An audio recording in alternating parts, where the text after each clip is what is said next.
7 साल के कृष्ण हो गए हैं। यज्ञ पत्नियों पर प्रभु ने कृपा करी। कार्तिक मास में मास पर्यंत नग्न स्नान करती थी गोपियां। उनका चीर हरण करके भगवान ने एक व्यवहारिक शिक्षा प्रदान करी। प्रकृति के साथ में कैसा व्यवहार करना चाहिए, प्रकृति के साथ में कैसा शील अपनाना चाहिए। लोग कहते हैं कथा चीर हरण की है, शब्द भी चीर हरण ही है। भगवान ने चीर हरण ही किया है, भगवान ने शील हरण नहीं किया। शिक्षा देने के लिए चीर हरण किया। उन वस्त्रों को कदम्ब के वृक्ष पर रख दिया। सूर्य उदित हुआ, सूर्य की लालिमा में गोपियों ने अपने वस्त्र खोजे, वस्त्र नहीं मिले। हैरान परेशान गोपियां रोने लगी। तब मकर कुंडल कानों में चमके हैं उस सूर्य की किरणों में। सोई एक गोपी ने कह दिया, अरे देखो देखो वो छलिया बैठा हुआ है। सब गोपियां फिर कंठ तक जमुना जी में चली गई जल में। ए लाला हमारे वस्त्र दे दे भैया, ए लाला हमारे वस्त्र दे दे। सौगंध खाओ कि आज के बाद कभी भी जमुना जी में नग्न स्नान नहीं करोगे। तीर्थों के सेवन का नियम है। सबसे पहले जाकर दंडवत प्रणाम करो, फिर आचमन करो, फिर संकल्प लो मुझे ब्रह्म तेज की प्राप्ति हो, मेरे पाप ताप का शमन हो, इसलिए मैं इस पवित्र गंगा जमुना में स्नान कर रहा हूं।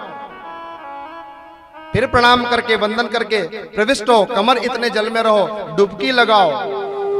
और कभी भी भूल करके भी अपने वस्त्रों को गंगा जी, जमुना जी, नर्मदा जी इन तीर्थों में प्रक्षालन न करें, धोए नहीं। जाते हो पुण्य करने, कमाकर पाप आते हो। वस्त्रों को धोना, निचोड़ना, साबुन लगाना, शैम्पू लगाना, ये सब घर में करो, वहां जरूरत ही नहीं है आपको। गंगा का जल इतना स्वच्छ है कि आप 1000 दिन तक साबुन लगा करके नहाओ तो भी शरीर स्वच्छ नहीं होता, उतना गंगा जी में एक डुबकी लगा लेने से हो जाता है। इतना स्वच्छ जल है उसका।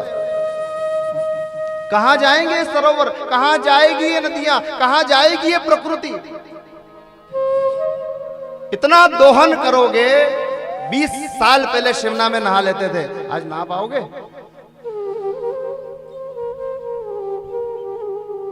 लिखा है हमारे यहां गंगा मैया पुनः स्वर्ग लौट जाएगी। गंगा मैया स्वर्ग नहीं लौटेगी, गंगा मैया को स्वर्ग में लौटने पर हम मजबूर कर देंगे। ऐसी स्थिति निर्मित हो जाएगी कली के अंत तक। स्नान करके बाहर निकलो। अरे शरीर को पहुंचना तक नहीं है, इतना तक विधान है। शरीर को पहुंचना भी नहीं है, केवल वस्त्र किनारे से थोड़ी दूर जाकर परिवर्तित कर लो, क्योंकि शरीर से जो जल की बूंदें गिरती है, कहते हैं कि वो एक एक बूंद हमारे पितरों को अमृत के रूप में प्राप्त होती है। ये शील है, ये व्यवहार है। कृष्ण ने सीख दी। प्रकृति के संरक्षण के लिए कृष्ण आए हैं, पेड़ पौधों की रक्षा के लिए कृष्ण आए हैं, गैयान की रक्षा के लिए कृष्ण आए हैं, गिरिराज की रक्षा के लिए कन्हैया आए हैं।